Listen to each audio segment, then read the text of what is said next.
morning. It's a pleasant morning and we're back once again with a fresh edition of Breakfast News. I'm Preeti, with me is Rukma. In the next 1 hour, we'll get you through everything that's been making it to the headlines. We'll tell you about how Kabul Airport has been struck by serial bomb blast, and that has also left the world more worried about the Afghanistan situation. We'll get you more on that. Also, we'll get you national updates. We'll get you international updates apart from this, and also we'll get you sports, a web news review, a weather report, enough to keep you engaged for the next 1 hour to make sure that your tea or coffee right in the morning tastes even better. A very good morning to you, Preeti, and to all our viewers as well. As Preeti just said, the focus on Afghanistan as the country reels under a series of bomb blasts and the loss of civilian lives, and amidst condemnation from the entire world, concern of world authorities and India as well. Moreover, other headlines from other aspects of the news, business, sports and much more. But first, the top stories. Serial blast rocked Kabul Airport. Over 70 killed, including 13 US troops, 150 others injured. US confirms injuries to 15 defense personnel. Global intelligence reports had indicated an imminent ISIS-K attack outside the Hamid Karzai airport. India has strongly condemned the bomb blasts in Kabul.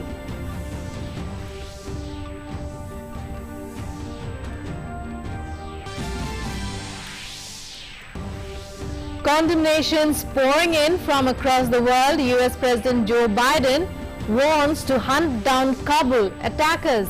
Biden also promises US evacuations would continue. France, Britain also condemned the attacks. UN expresses support for the victims of the blast.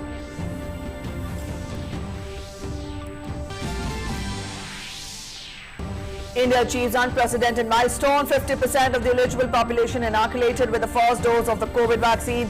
Country's cumulative COVID vaccination coverage has crossed 61 crore mark. Nearly 68 lakh vaccine doses were administered yesterday.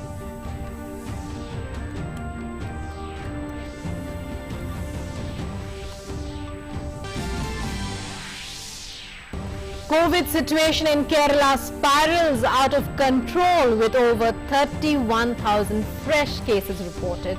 Union Home Secretary reviews steps taken by Kerala and Maharashtra government to control the situation, stresses on need to boost testing and contact tracing. As part of Amrit Mahotsav of Independence, Information and Broadcasting Ministry is celebrating iconic week across the country.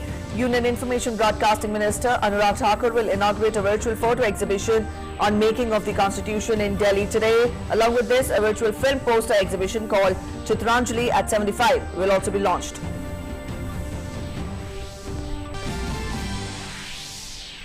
In sports, in Leeds Test, England reached strong position, make a lead of 345 runs. English captain Joe Root scores century at end of second day's play.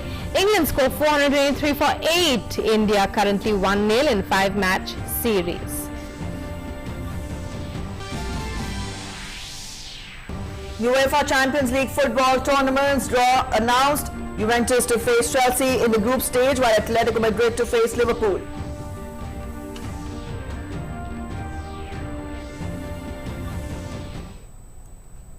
Alright, those are the top stories. Let's get to the news in detail now. We begin with the situation in Afghanistan first.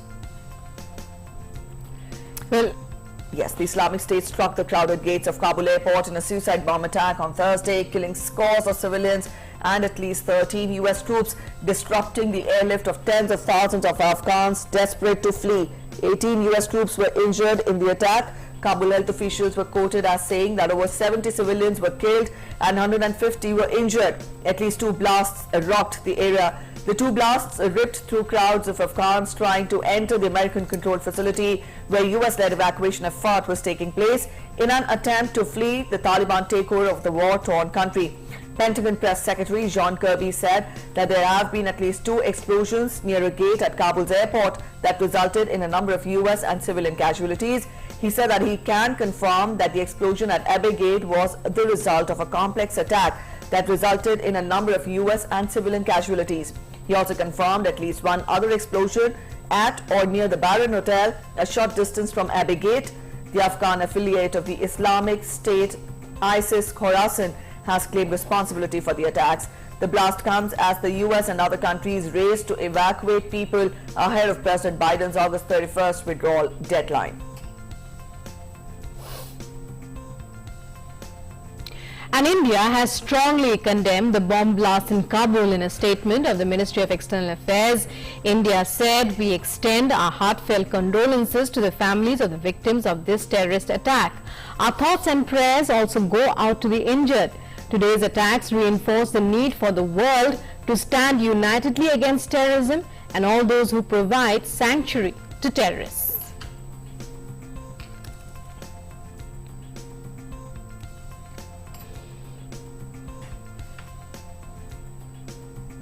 US President Joe Biden, while his voice breaking with emotion, vowed to go after the perpetrators of Thursday's bombing and also said that he ordered the Pentagon to plan how to strike ISIS-K, the Islamic State affiliate that claimed responsibility. He has warned to hunt down the attackers. Biden also promised US evacuations would continue. He gave no indication of a change in next Tuesday's US pullout target. The president also said that he had told the US military that he would grant additional force if they needed it.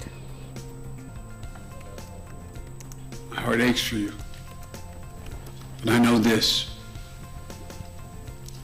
We have a continuing obligation, a sacred obligation to all of you, families of those heroes. That obligation is not temporary, it lasts forever.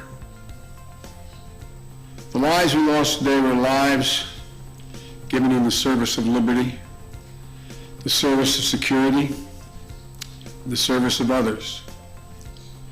In the service of America, to those who carried out this attack, as well as anyone who wishes America harm, know this: we will not forgive. We will not forget. We will hunt you down and make you pay. I will defend our interests and our people with every measure at my command. We will not be deterred by terrorists. We will not let them stop our mission. We will continue the evacuation. I've also ordered my commanders to develop operational plans to strike ISIS-K assets, leadership, and facilities. We will respond with force and precision at our time, at the place we choose, in a moment of our choosing. Here's what you need to know. These ISIS terrorists will not win. We will rescue the Americans in there. We will get our Afghan allies out. And our mission will go on. America will not be intimidated. Meanwhile, US flags were lowered to half-staff at the White House and on all public buildings and grounds on Thursday to mark the deaths of 13 US troops in a suicide bomb attack in Kabul. White House Press Secretary Jen Psaki said the flags would remain lowered through sunset on the 30th of August. US officials say American forces in Kabul are bracing for more Islamic State attacks while winding up their evacuation mission.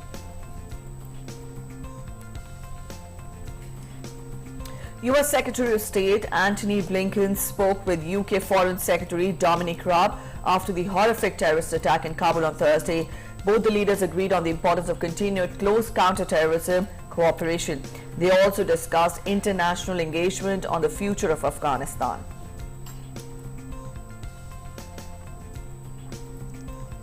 And condemnations are pouring in. United Nations Secretary General Antonio Gutteres has condemned the terror attack, expressing his support for the victims of the blast. He said the incident underscores the volatility of the situation on the ground in Afghanistan.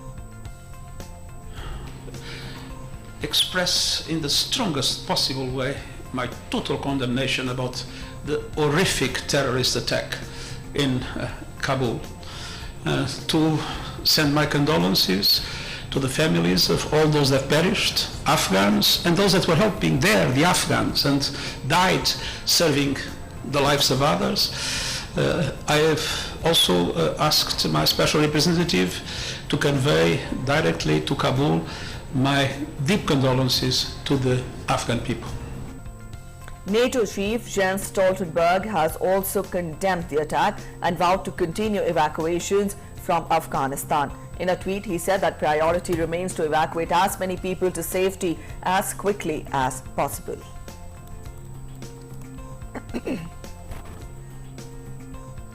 And President of the EU Commission, Ursula von der Leyen, condemned the attack, saying it is essential to do everything to ensure the safety of people at the airport. The international community, she said, must work closely together to avoid a resurgence of terrorism in Afghanistan and beyond. Chairman of the National Reconciliation Council, Dr. Abdullah also condemned the attack at Kabul Airport. In a tweet, he said that my thoughts and prayers are with the victims and their families at this difficult time.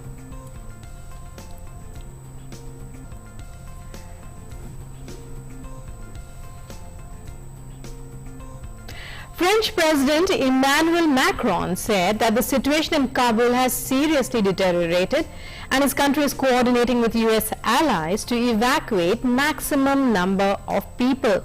He said that the coming hours will remain extremely dangerous in Kabul and at the airport, and that France's ambassador in Afghanistan would not remain in the country for security reasons, adding French special forces were at the airport. He added that talks with the Taliban in Afghanistan were underway as buses with French citizens and people France wants to protect are at the entrance of Kabul Airport.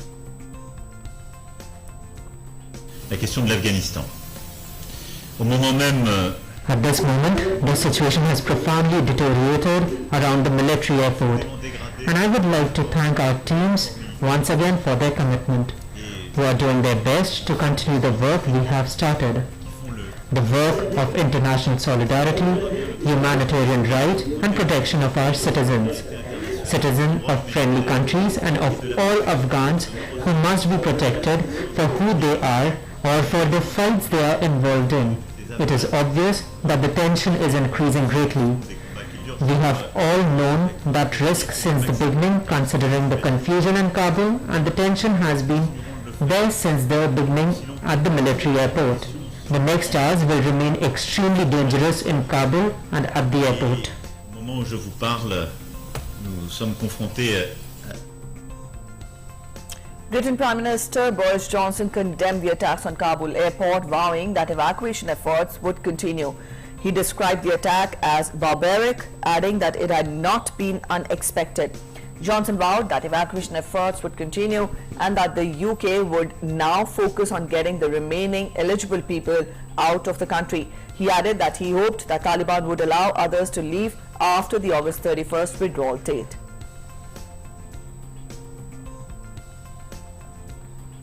I can confirm that there's been a barbaric terrorist attack, what looks like a series of attacks in Kabul on the airport, of the crowds at the airport, in which members of the US military very sadly have lost their lives, and many Afghan casualties as well. And we extend our condolences both to the United States of America and to the people of Afghanistan.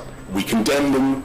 I think they're despicable, but I'm afraid that there's something that we've had to prepare for. It isn't going to interrupt our progress. We're going to get on with this evacuation. Canadian Prime Minister Justin Trudeau said his country would continue its engagement in Afghanistan even as Canadian forces in Kabul ended evacuation efforts for their citizens and Afghans earlier on Thursday. Trudeau also said that his government would put pressure on the Taliban to ensure the safe passage of evacuees from Afghanistan to Canada. Canada has evacuated or facilitated the evacuation of nearly 3,700 Canadian and Afghan citizens. We will continue to work with partners, with allies, with regional partners to make sure we're continuing to do everything we can, both to bring tens of thousands of Afghans with their families to Canada, but also to keep putting pressure on the Taliban to ensure that people can leave Afghanistan and come to Canada. There is much more to do, and our commitment continues. We will continue to work in the region. We will continue to put pressure on the Taliban. We will ensure that in the coming months and years we bring over 20,000 Afghans to their new homes in Canada. And joining us now is our correspondent Ravi Dhiman on the phone line.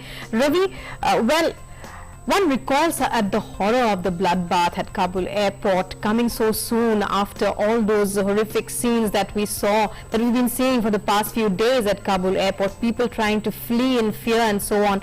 How would you describe the situation in Afghanistan right now? Well, the situation in Afghanistan has taken a turn for worse. It was already bad for the people from other countries who were trying to leave Afghanistan, for the countries who were trying to evacuate their citizens, and for the Afghan citizens who wanted to somehow escape the Taliban regime and retribution for their association with NATO forces once the deadline of 31st August is over. The things have taken turn for worse because now everything has changed around the Kabul airport. Earlier there was a perimeter which was guarded by the NATO forces, and basically the US forces, and outside the Kabul airport was the responsibility of the Taliban regime, which is now in control of Afghanistan. But now the perimeter would have to be expanded. Since the US has lost its soldiers, there have been casualties, US casualties, 10 Marines have been reportedly killed in the blast. The pressure on Joe Biden administration will increase manifold, and this will have a telling effect on the evacuation process. And the worst affected would be the Afghan citizens who are trying to leave Kabul and Afghanistan. They are, we can say, between the devil and the deep sea because they have nowhere to go. Their only one hope was to exit Afghanistan via the Kabul airport, and now the process would become even more stringent.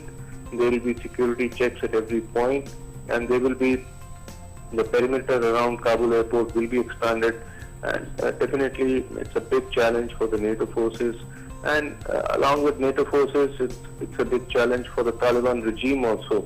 There were clear-cut intelligence inputs that a very big attack, a suicidal attack is imminent around the Kabul airport, and that intelligence input was shared by the NATO countries yesterday morning. And even then, after that, the attack took place, and not only did the attack happen, it also resulted in casualties for the NATO forces and for the innocent Afghan citizens. So everything's going to change around Kabul airport. The free flow of people who were trying to leave Afghanistan from the airport, it will have repercussions on that. It will have repercussions on the Taliban regime also. Yes. ISIS-K is a sworn enemy of Taliban, and Taliban will have to now reassess their security strategy, and evidently it's a big setback for Joe Biden administration. All right, Ravi, you're talking of how it will also have a bearing on Taliban's regime. Talk more about it, because this was something that was dreaded, and and to make it worse, it came in too soon at the Kabul airport and has sent shockwaves across the world. International condemnation has been pouring in, but to what extent will it have a bearing on Taliban's image when Taliban said that it has come out with a changed face, and it is, it is aiming for a progressive administration in Afghanistan?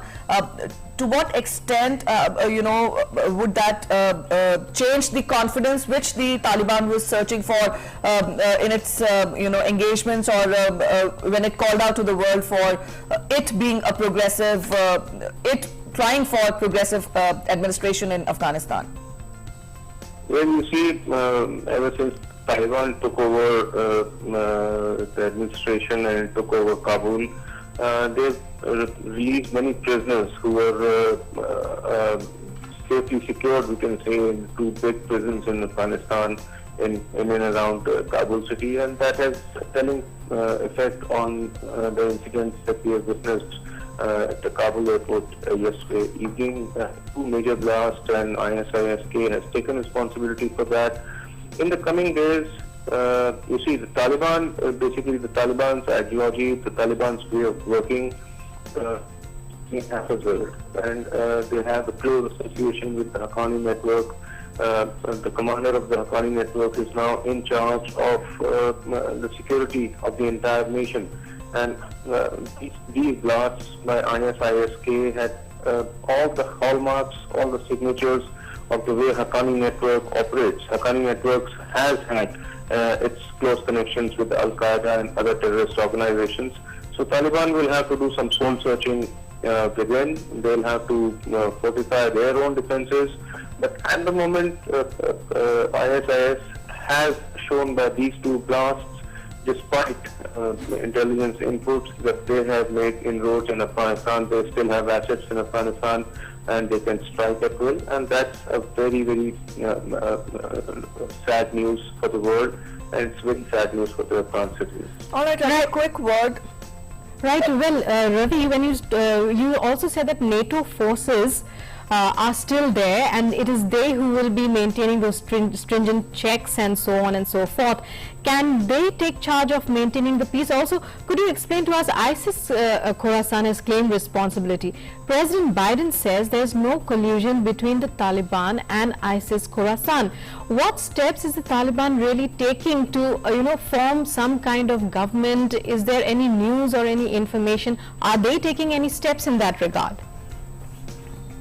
Well, ISIS is a sworn enemy of the Taliban. They too have been at loggerheads ever since when the fighting broke out in Afghanistan. And it is believed, many Western analysts believe, that the imminent threat to Kabul Airport, the intelligence was somehow shared by someone in the Kabul administration with the Western nations. And ISIS and Taliban have been at loggerheads for long. But the responsibility of securing the outer perimeter of the airport lies with Taliban. They have also lost their fighters in this blast, and so the Taliban cannot shirk off its responsibility. It was responsible for securing the outer perimeter, and the Americans were in charge of the airport. From inside, they were securing the gates and the inner perimeter of the Kabul airport. So Joe Biden, the US President, has said that it is the ISISK which is responsible for these blasts, and Taliban is not responsible. But Taliban cannot shirk off its responsibility of securing the outer perimeter, and the results are for everyone to see. All right, Ravi, a quick word on the international response also. The condemnation has been pouring in from all quarters, but the countries are also, vowing to continue the evacuation efforts till all the citizens and the Afghan nationals who are willing to, flee the country, they are brought to safety. What is your word on that?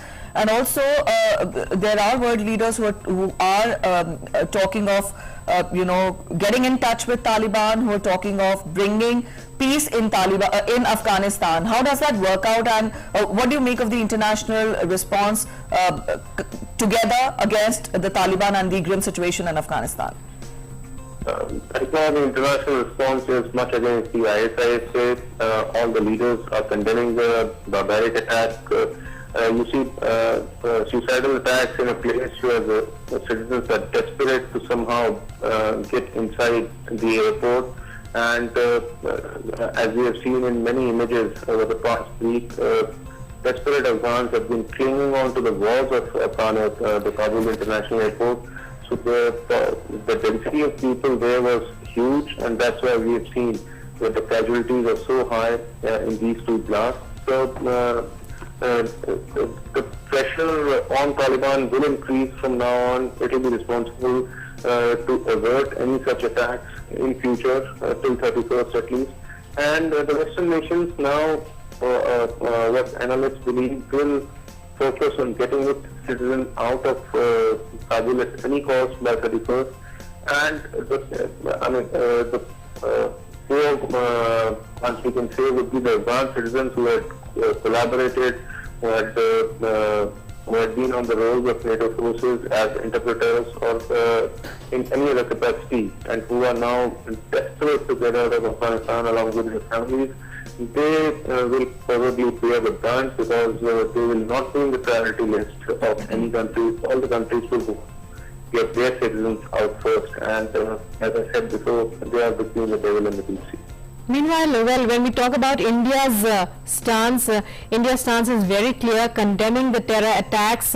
But we'd also like to know if there's any information on what will happen now to Indian citizens there who would be wanting to return back home, or is it just waiting and watching as of now?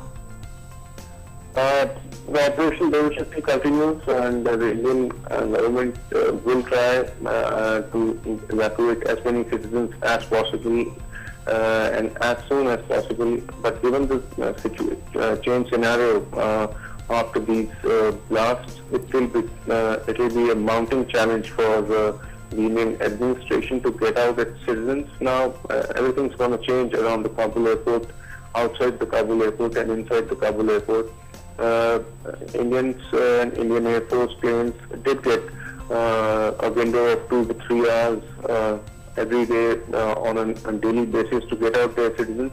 Now that's sure to change because given the scenario, the security scenario after this, the Americans and the NATO forces would want to make an all-out effort to somehow close their operations by 31st so that the risk of any more casualties, the risk of any more blasts is minimized. And the challenge for India will increase manifold after this. But as we have seen before, the Ministry of External Affairs and the Indian government has shown its capability to evacuate Indians in the hour of crisis. And Operation Devi Shakti will continue. India will definitely get all its citizens out of the nation, and we have already evacuated around a majority of them. Around 600 of the Indian nationals are still to be evacuated or so, and they will be evacuated in coming. All right, Ravi, thank you so much for joining in with those inputs. That was our correspondent Ravi Dhiman talking more about the fluid situation in Afghanistan and what next can be expected given the way the Kabul airport was struck yesterday with bomb blasts. And now moving on to other news stories. News on COVID front. In a significant achievement, India's COVID-19 vaccination coverage has crossed the 61 crore landmark milestone. Nearly 68 lakh vaccine doses have been administered. The country has achieved an unprecedented milestone. 50% of those eligible have been inoculated with the first dose of COVID-19 vaccine. Over 41.2 lakh doses of the vaccine were administered during the 2-day mega campaign in Madhya Pradesh, taking the number of vaccinated people in the state past 4.27 crore. In the 2 days, nearly 10 lakh people got the second dose. Now the target for the health department is to complete the first dose for 100% of the eligible population by end of September. A real challenge considering over 2 crore vaccines have to be administered. And more news now on the COVID front. The grim COVID situation in Kerala is showing no signs of abating, with the state reporting 31,000 plus fresh coronavirus infections. Its highest daily rise in nearly 3 months on Wednesday. The state's test positivity rate continues to be dangerously high, while daily deaths have started climbing after staying low for the last few weeks. India continues to fight against COVID-19. Every effort is being made to deal with the situation. Though the situation is under control in most of the states in the country, rising cases in Kerala still remain worrisome. In the last 24 hours, more than 31,000 new cases have been reported in the state. The number of active cases has also crossed the 1 lakh mark. The Health Ministry has stressed the need to increase testing and contact tracing in the state. Tests जो हो रहे हैं केरल में उनकी संख्या को और बढ़ाने की आवश्यकता है और इन टेस्ट्स में जो लोग पॉजिटिव पाए जाते हैं उनके कॉन्टैक्ट ट्रेसिंग को और प्रभावी बनाने की आवश्यकता है, क्योंकि केरल में प्रति पॉजिटिव व्यक्ति जो कॉन्टैक्ट ट्रेस होते हैं वो 2 से भी कम है। The Home Secretary and Health Secretary held a virtual meeting with the Chief Secretaries of Kerala and Maharashtra on the rising corona cases in both the states. Earlier, Union Health Minister Mansukh Mandavia had also visited Kerala and inquired about the situation. Meanwhile, Union Minister V. Muralidharan made an attack on the Kerala government and said that the government is not following COVID guidelines. Kerala सरकार unfortunately उसको स्वास्थ्य के आधार पर, scientific data के आधार पर करने के बजाय पॉलिटिकल आधार पर, रीजंस के आधार पर रिलैक्सेशन और ये लॉकडाउन ये निर्णय लेना शुरू कर दिया है. ये सारे विषय ये केसेस की संख्या बढ़ने की एक मुख्य कारण है. The Health Ministry said that the country is still under the second wave of corona. The epidemic is not yet completely over. He stressed on the need to be alert with the festival season around the corner in September and October. The second surge has not concluded. It is not over. Therefore, we have to maintain all necessary precautions, particularly in the light of our experience that after every festival we see a spike, and therefore the coming month of September and October are crucial for us. The country has reported 46,164 new cases in the last 24 hours. The country's active caseload is currently at 3,33,725. The active cases constitute 1.3% of the total reported cases so far. Maharashtra, Karnataka, Tamil Nadu and Andhra Pradesh have 10,000 to 1 lakh active cases. The recovery rate currently stands at 97.63%. A total of 34,159 patients also recovered from the infection during the last 24 hours, taking the total recoveries to more than 3,17,88,000. The ministry said weekly positivity rate currently stands at 2.2%, which is less than 3% for the last 62 days. 18 बरस से ऊपर की जो देश की बालिग आबादी है, उसमें 50% लोगों को पहला टीका दिया जा चुका है और 15% लोगों को दोनों टीके दिए जा चुके हैं. Clearly, though the pandemic has abated, it is not the time to let down one's guard. The mantra of vaccination, hand hygiene, social distancing and wearing a mask still remain the only weapon. Bureau Report, DD India. The Ministry of Information and Broadcasting is celebrating iconic week across the country under Amrit Mahotsav of Azadi. Carrying forward the enthusiasm for iconic week of Azadi Ka Amrit Mahotsav, catch a glimpse of the activities lined up for today by Ministry of Information and Broadcasting. Union Information and Broadcasting Minister Anurag Singh Thakur will inaugurate a virtual photo exhibition on making of the Constitution today. The Union Minister will also launch a virtual film poster exhibition named Chitranjali at 75. Culture Minister G. Krishna Reddy, Minister of State for Information and Broadcasting L. Murugan, Minister of State for External Affairs Meenakshi Lekhi and Minister of State for Parliamentary Affairs Arjun Ram Meghwal will also participate in the program.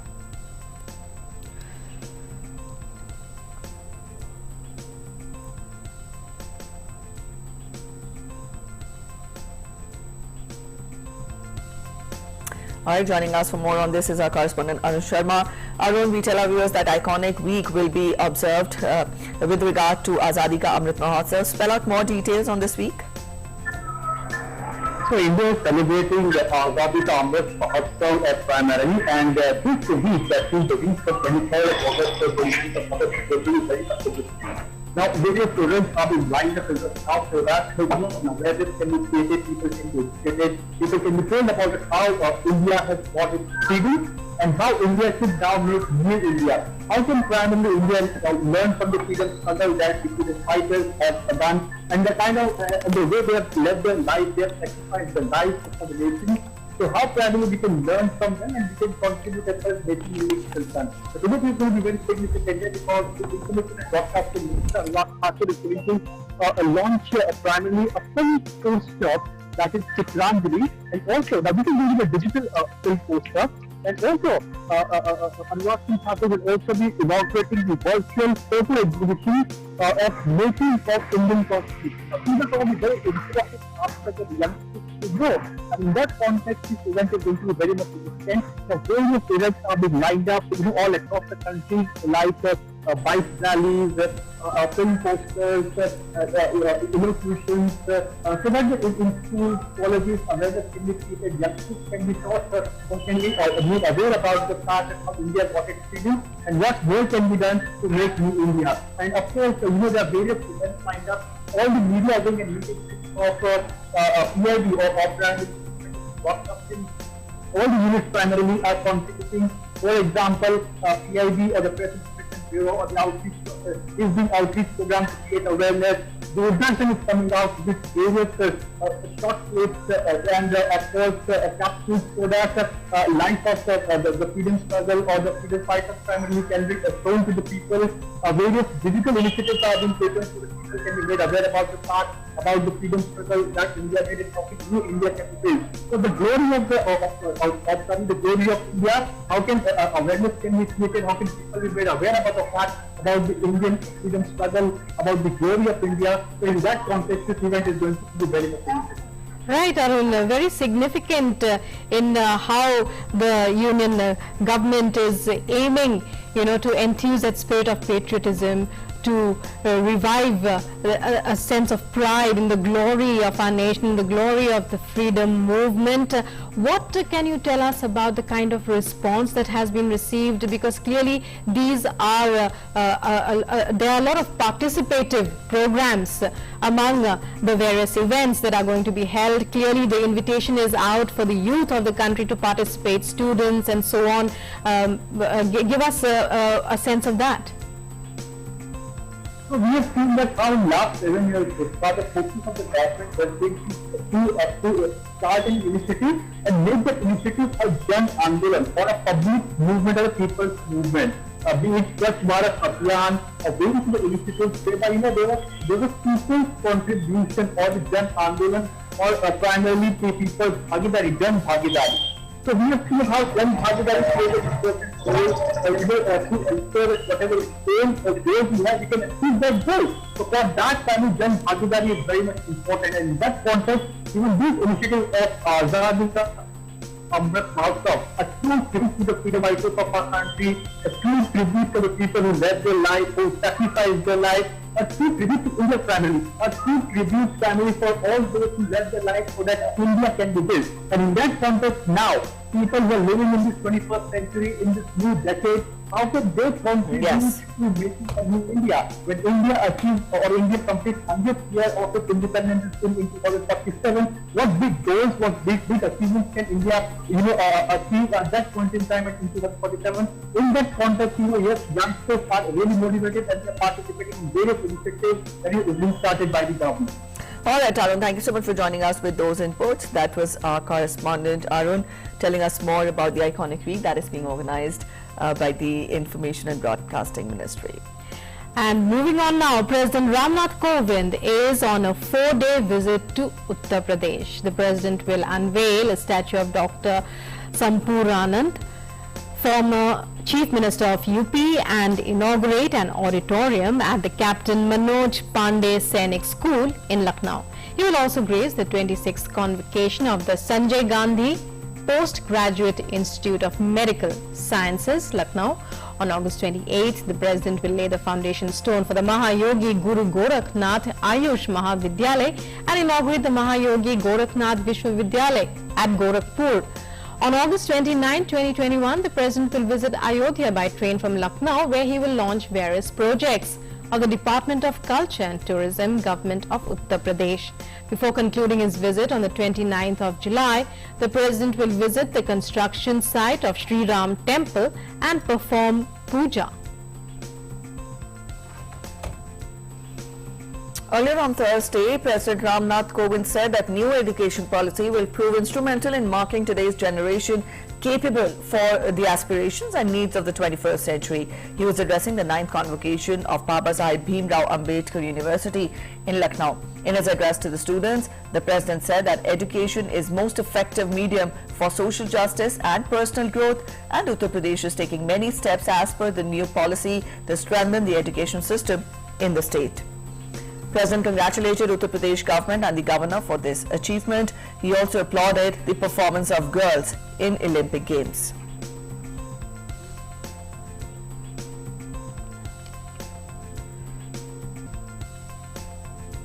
आज हमारी बेटियां हमारे समाज और देश का गौरव पूरे विश्व में बढ़ा रही हैं। हाल ही में संपन्न हुए ओलंपिक खेलों में हमारी बेटियों के प्रदर्शन से पूरे देश में गर्व की भावना का संचार हुआ है। आज प्रत्येक क्षेत्र में हमारी बेटियों ने अपनी प्रभावशाली उपस्थिति दर्ज की है। समान अवसर मिलने पर प्रायः हमारी बेटियां हमारे बेटों से भी आगे निकल जाती हैं। India's glorious freedom struggle is one of the greatest struggles the modern world has ever witnessed. The Indian independence movement was a series of historic events. DD India brings you a glimpse of that struggle every morning. Today's episode of Saga of Freedom focuses on the Quit India movement and the secret Congress radio of 1942.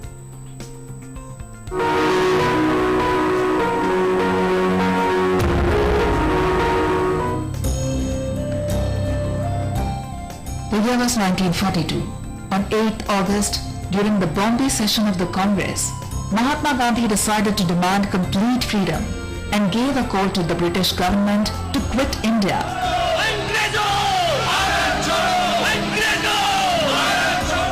The very next day, all the important leaders of Congress were arrested or went underground. There were mass protests throughout the country. Most spent years in prison and out of contact with the masses. And during this time came into action the secret radio of the Congress. It was an underground radio station which operated for about 3 months during the Quit India movement.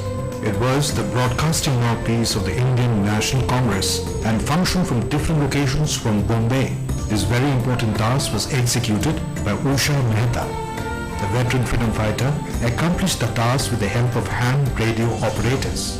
On 27 August 1942, the secret Congress radio went on air with Dr. Usha Mehta herself broadcasting this announcement. This is the Congress radio calling on 42.34 meters from somewhere in India. I was connected with the underground Congress radio in Bombay. Of course, what we used to say was that this is Congress radio broadcasting from somewhere in India, but really we were operating it from Bombay.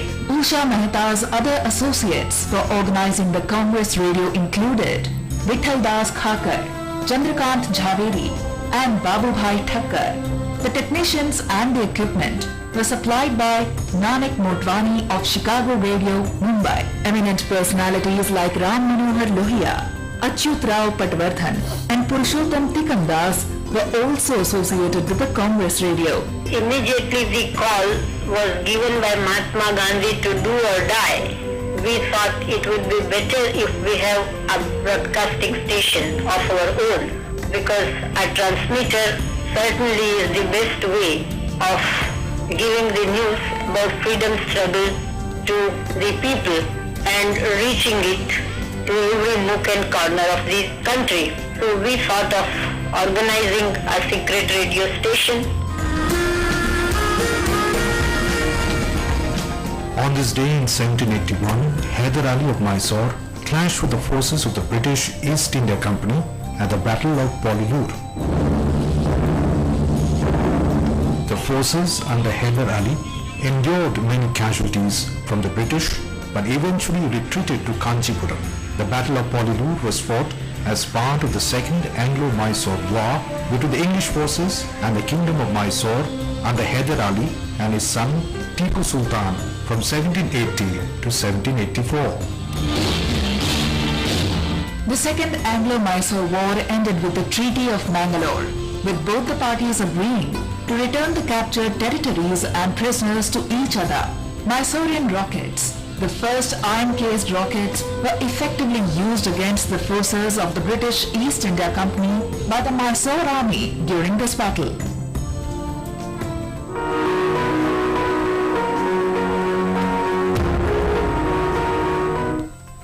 And up next, we get to Web News Review. And for that, our correspondent joins us every morning to let us know what all has been put forth in the social media platforms. And Abhishek is joining us for that. Abhishek, good morning. Let us know what headlines have you picked up for us from the social media platforms. Good morning, Preeti. Good morning, Rukma. And today, the first news that I'm bringing to you is from Indian Express. And that says US President Joe Biden has vowed to avenge US deaths. We know that 12 US servicemen were killed in Kabul blast yesterday. And the situation is very fluid at the Kabul airport. The security perimeters have been, the forces are trying to establish security perimeter. Meanwhile, there has been this huge casualty, almost more than 60 Afghans are also reported to have been killed. The next news is from The Hindu, which says that Taliban stops 140 Hindu Sikh Afghans from leaving Kabul. India has been trying to evacuate its own people, and many Afghan Sikhs and Hindus are also trying to be evacuated from that restive region. However, there are difficulties, and one of the difficulties Afghan current rulers of Afghanistan, Talibans, are stopping these Hindu Sikh families from leaving that place. Next news is from the Times of India, which says Delhi and Mumbai make it to EIU's 60 safe cities list. Delhi ranks 41st among the index, and Mumbai fares worse than Delhi on the personal security quotient. Mumbai earns 48 points out of 100 in the category. It ranks higher than Dhaka and Karachi. The indicators to decide on the safe city list were also included digital infrastructure, health infrastructure, personal and environmental security. Next newspaper is the Hindustan Times, which says Meghalaya to relax COVID-19 protocols for tourism sector and schools from September 1st. As the tourism season is coming up, the state has announced that RT-PCR tests and vaccinated people are welcome in the state to give a boost to the tourism sector and support the infrastructure and the earnings of people involved with the sector. Meghalaya Chief Minister Conrad K. Sangmont has announced that reopening of state tourism sector from September 1st with relaxation of COVID protocols for travelers. Tourists who have been fully inoculated will be allowed to visit Meghalaya, while negative COVID test reports conducted 72 hours before arrival in the state will be mandatory for those who receive the first dose of vaccine, he said. So this was all from the web section of the news review. Back to you, Studio. Well, many thanks to you, Abhishek, for joining us there with that web news review. And time now for some news from across the globe in our next segment coming up next.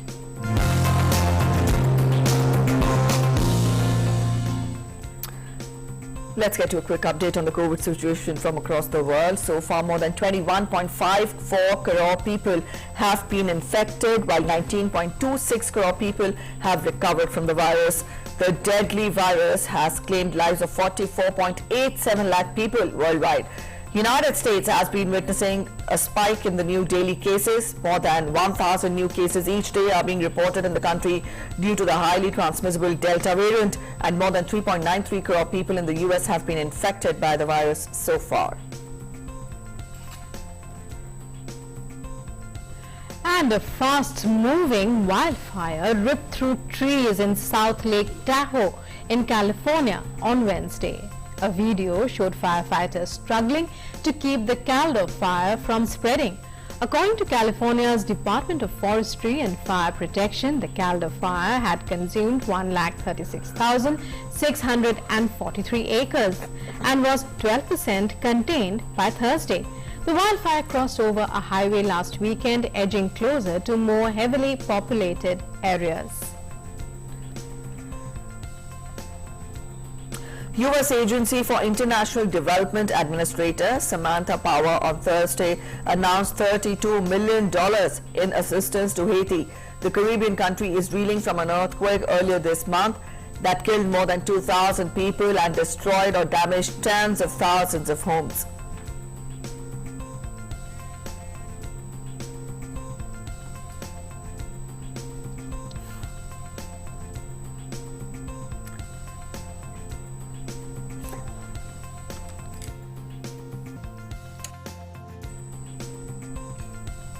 And Spanish Coast Guards on Thursday transported nearly 50 migrants rescued in the Atlantic Ocean to the port of Arguineguin on the island of Gran Canaria.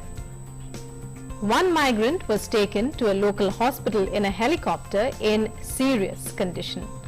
So far this year, more than 8,272 migrants have made the dangerous crossing from the West Africa coast to the Canaries archipelago, over twice as many as in the same period in 2020. Up next, Sports Track.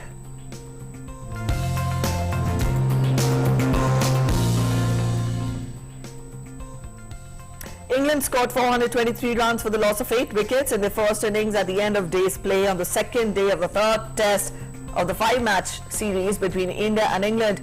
English team has taken a strong lead of 345 runs, and for England, captain Joe Root scored a century with 121 runs, while David Mallon scored 70 runs. Apart from these, the openers Rory Burns scored 61 and Haseeb Hameed scored 68 runs. For India, Mohammad Shami took 3 wickets, Mohammad Siraj and Ravindra Jadeja took 2 wickets, while Jasprit Bumrah took 1 wicket. Earlier on the first day of the test match, India's first innings was bundled out for just 78 runs, and India is currently leading 1-0 in the 5-match series. And if we talk about the Indian team's record at Headingley ground, the team has been undefeated for 54 years at this ground.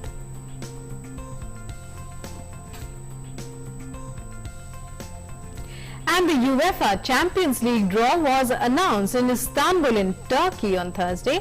Manchester City and Paris Saint-Germain are together in Group A, while Atletico Madrid and Liverpool are in Group B, while Real Madrid and Inter Milan are in Group D, whereas Bayern Munich and Barcelona are together in Group E.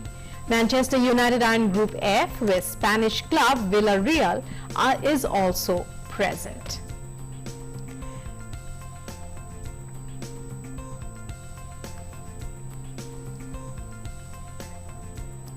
Time now to get to the health segment, a health tip we get for you every day to make sure that you remain in good health and spirits.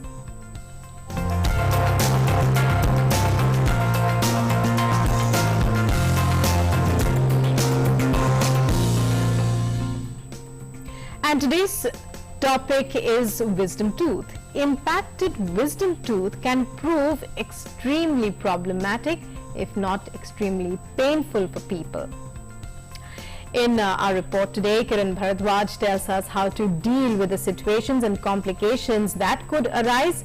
Let's understand more in the report coming up. Wisdom tooth can prove problematic for many people. Wisdom teeth are the final teeth to erupt. They usually come in when a person is in the late teens or early 20s. Wisdom teeth commonly affect other teeth as they develop, becoming impacted and coming in the sideways. There are 32 teeth. Out of 32, these days we observe only 28 teeth. 4 are not seen. Why? Because the jaw size is reduced these days, and this reduction is because of dietary habits. These days the growth centers in jaw, they do not activate because of soft diet, and that's why there is lack of room, lack of space in the jaw, and these wisdom tooth, the last ones, they are not able to adjust themselves in the space, so they are impacted. You get recurrent infection in the third molar area, means the wisdom tooth, they are erupting, but they are giving trouble to you. Every time there is swelling, lot of pain is there. So if this happens, you will have to visit a dentist for this.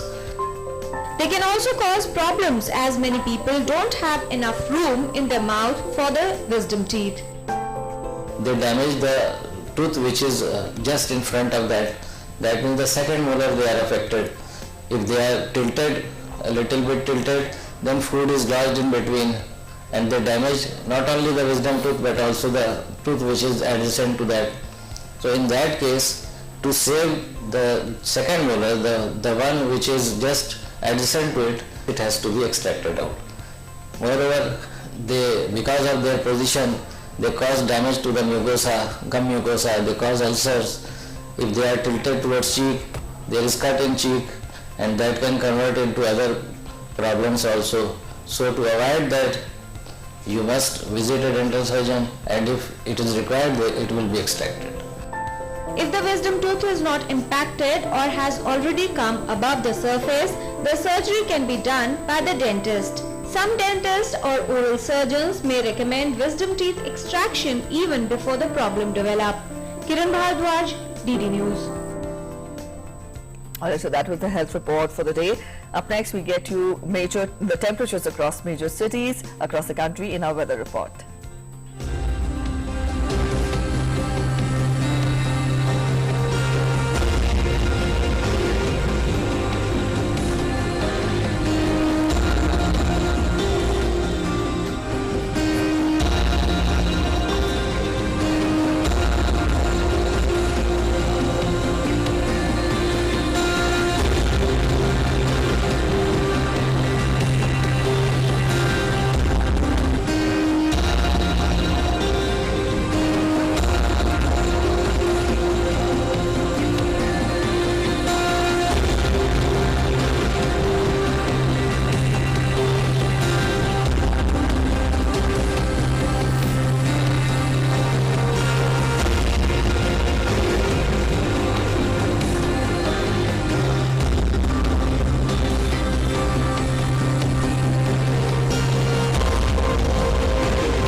That brings us to the end of this edition of Breakfast News this morning, but we leave you with this reminder every day. Remember, the fight against the pandemic is still not over. Wear a mask, wear it correctly and properly, keep following code appropriate behavior, and let's still not put our guards down. And as always, we bring you these amazing visuals which we hope will make your day all that much better.